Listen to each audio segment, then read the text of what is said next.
Un cours en miracle, leçon numéro 28.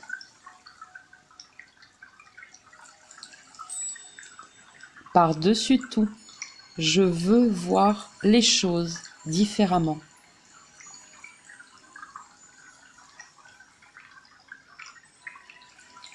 Aujourd'hui, nous donnons réellement une application concrète à l'idée d'hier. Pendant ces périodes d'exercice, tu prendras une série d'engagements définis. Nous ne nous préoccupons pas ici de savoir si tu les tiendras dans le futur.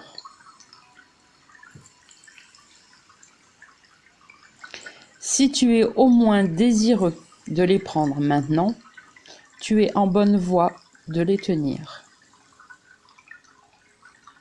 Et nous ne sommes encore qu'au début.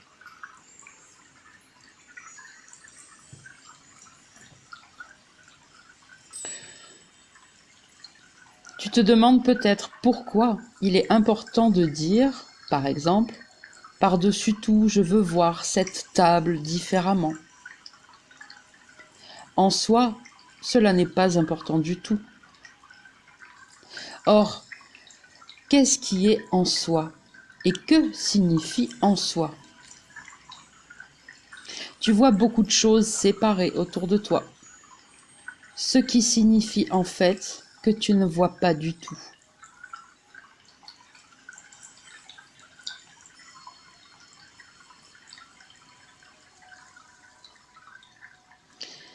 Tu vois ou tu ne vois pas. Quand tu auras vu une seule chose différemment, tu verras toutes les choses différemment. La lumière que tu verras en n'importe laquelle est la même lumière que tu verras en elles toutes.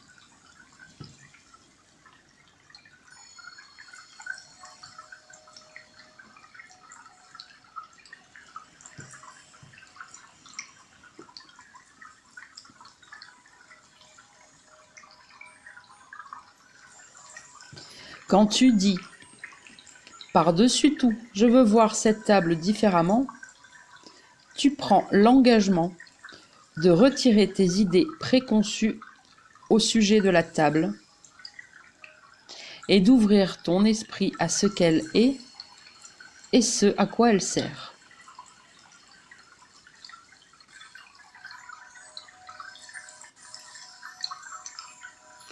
Tu ne la définis pas par rapport au passé.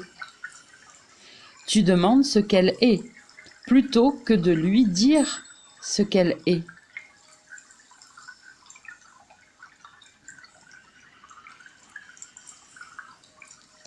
Tu ne lis pas sa signification à ta minuscule expérience des tables, pas plus que tu ne limites ton but à tes petites pensées personnelles.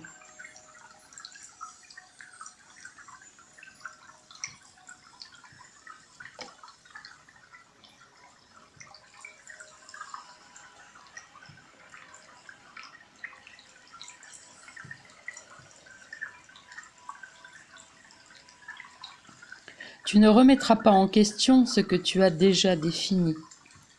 Et le but de ces exercices est de poser des questions et de recevoir des réponses. En disant « Par-dessus tout, je veux voir cette table différemment », tu t'engages à voir. Ce n'est pas un engagement exclusif. C'est un engagement qui s'applique à la table aussi bien qu'à toute autre chose, ni plus ni moins.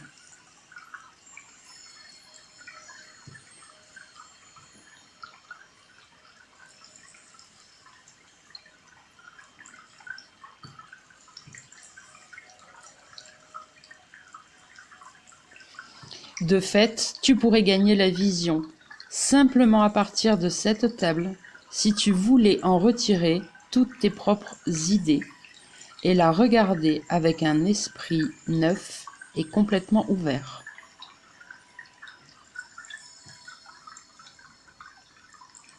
Elle a quelque chose à te montrer, quelque chose de beau, de propre et d'une valeur infinie, plein de bonheur et d'espoir.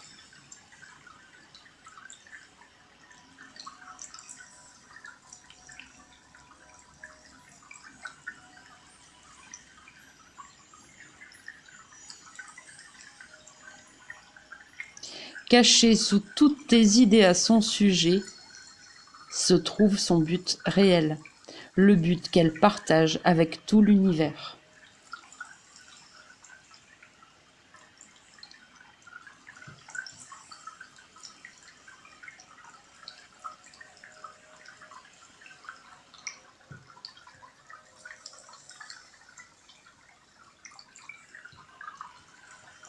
En utilisant la table comme sujet pour appliquer l'idée d'aujourd'hui, tu demandes donc réellement de voir le but de l'univers.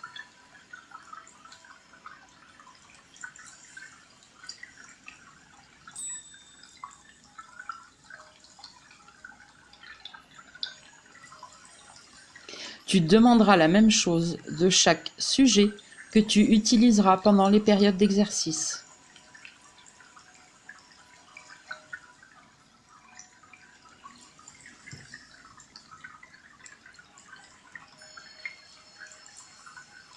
Et tu prends envers chacun d'eux l'engagement de laisser son but t'être révélé au lieu de lui imposer ton propre jugement.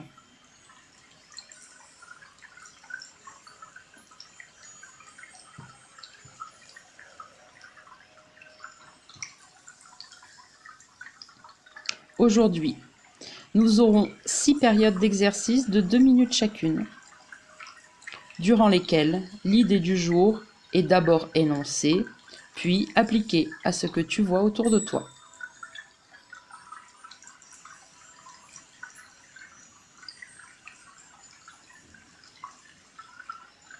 Non seulement les sujets devraient-ils être choisis au hasard, mais une égale sincérité devrait être accordée à chacun d'eux au fur et à mesure que l'idée d'aujourd'hui leur est appliquée. Et cela pour tenter de reconnaître à tous une valeur égale dans leur contribution à ta vue.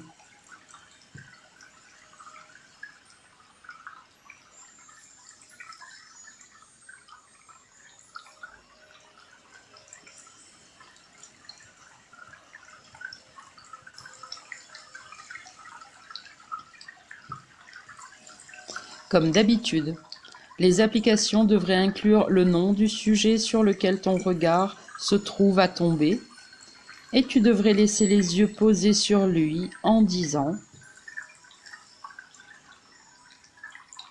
« Par-dessus tout, je veux voir ce ou cette différemment. »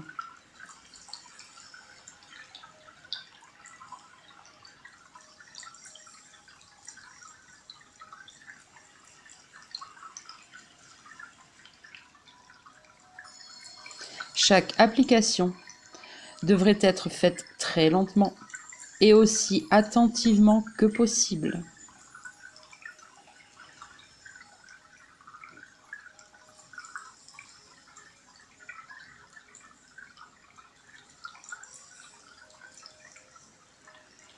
Il n'y a rien qui presse.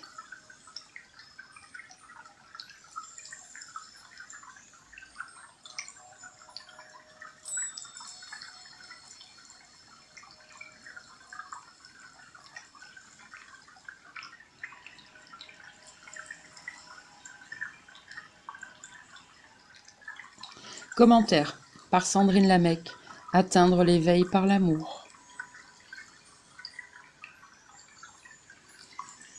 Nous reprenons ici l'idée de la perception versus vision. Nous ne voyons rien quand nous voyons le monde. Nous percevons. Et nous percevons quoi? Eh bien, tout simplement, les idées qui se trouvent dans notre esprit.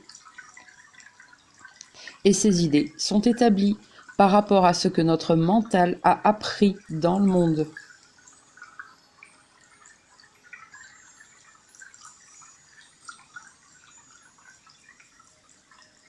Voilà pourquoi j'ai écrit ce petit texte de présentation qui figure sur la description de ma page Facebook, j'entends. Tout ce que vous cherchez à atteindre est déjà en vous. Il n'y a rien à rajouter, juste des choses à enlever, et nous verrons comment y parvenir ici.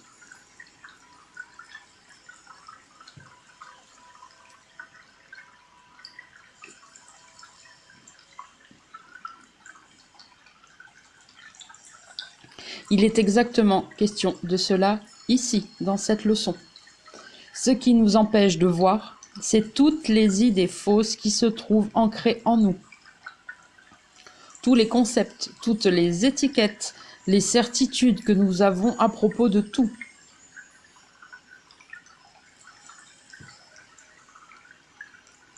Quand vous venez au monde, le bébé que vous êtes ne sait rien du monde qui l'entoure. Il n'y a aucune étiquette dans son esprit. Il faut que vous appreniez tout, en commençant par le prénom que vos parents vous ont attribué.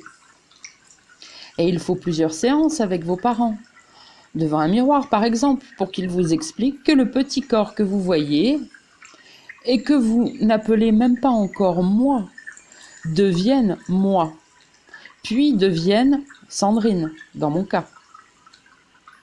On vous dit à plusieurs reprises, c'est qui ça? C'est Sandrine. Alors que vous, à la base, vous parlez de vous à la troisième personne, car même le je n'est pas encore appris. Le je, J-E.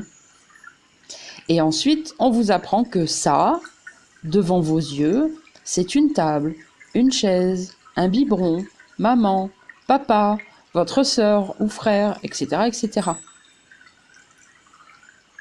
Et c'est là que votre mental se forme, se plie et s'aligne aux autres mentaux.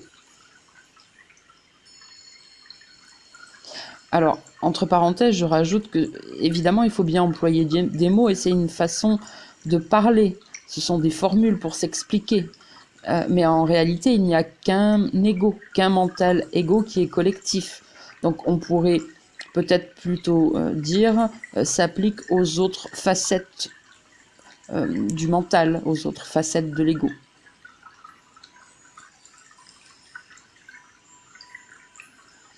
Donc, pour essayer d'appliquer la leçon d'aujourd'hui, vous pouvez, quand vous regardez un objet pour votre exercice, soit peut-être essayer de vous imaginer bébé, découvrant toutes sortes de choses autour de vous et ne sachant rien d'elles, ni leur nom, ni leur fonction. Soit, peut-être aussi, ça peut être pas mal pour certains, vous imaginez débarquant sur une autre planète où rien ne vous est familier, des objets ou des êtres qui vous entourent, étant complètement vierge de toute définition ou étiquette accolée aux choses, aux gens, végétaux, animaux. Et comme le dit Jésus, laissez l'information venir à vous. Vous en êtes tous capables.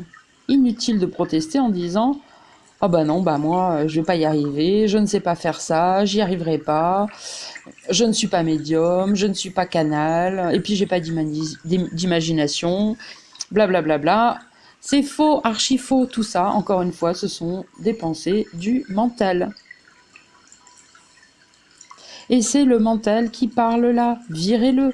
Ne le croyez pas, il délire, comme d'habitude.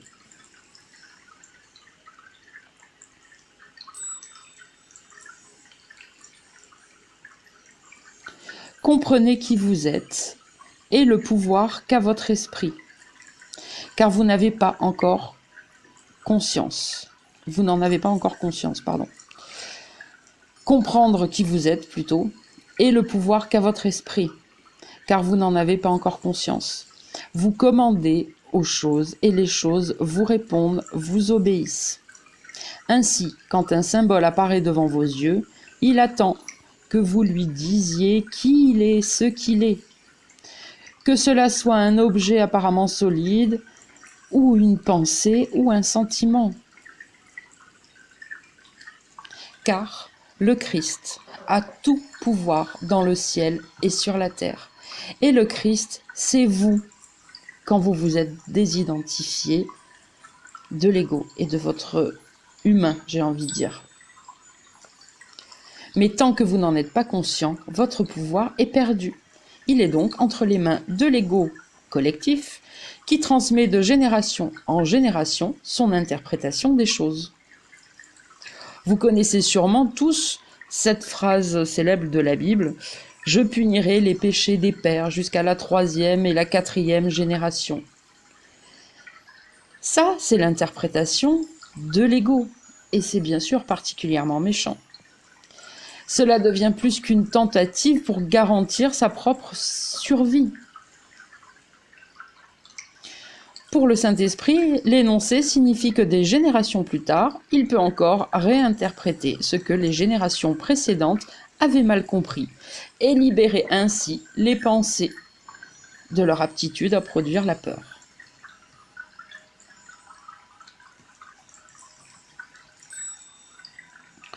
Et voici pour finir ce commentaire un passage du courant miracle de la partie texte, chapitre 5, section 6, paragraphe 5.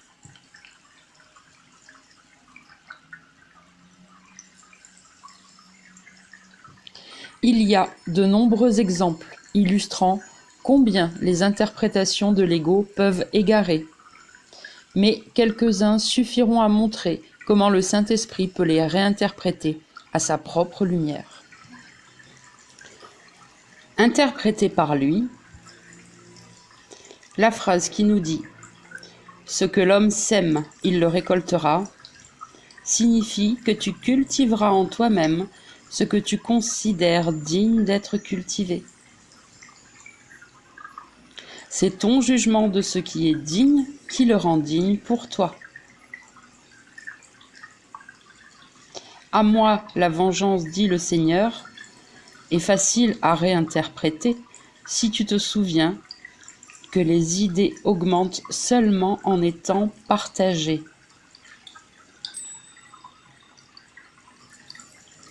L'énoncé souligne que la vengeance ne peut pas être partagée.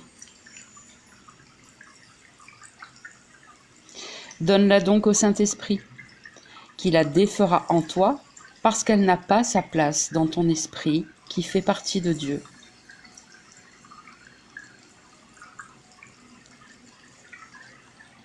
Les méchants périssent devient un énoncé de l'expiation si le mot périr est pris au sens d'être défait.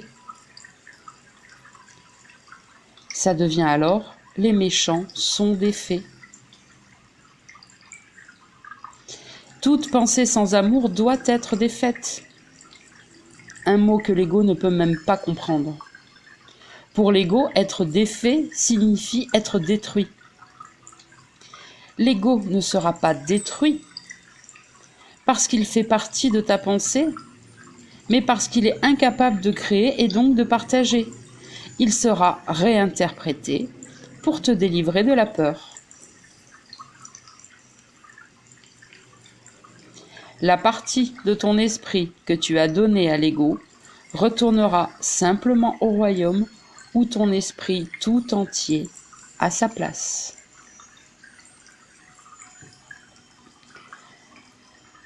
C'était donc la partie du texte du courant miracle, chapitre 5, section 6, paragraphe 5. Je vous embrasse, prenez soin de vous, de votre esprit, faites bien vos exercices, comprenez bien vos leçons avec le cœur, et je vous dis à demain.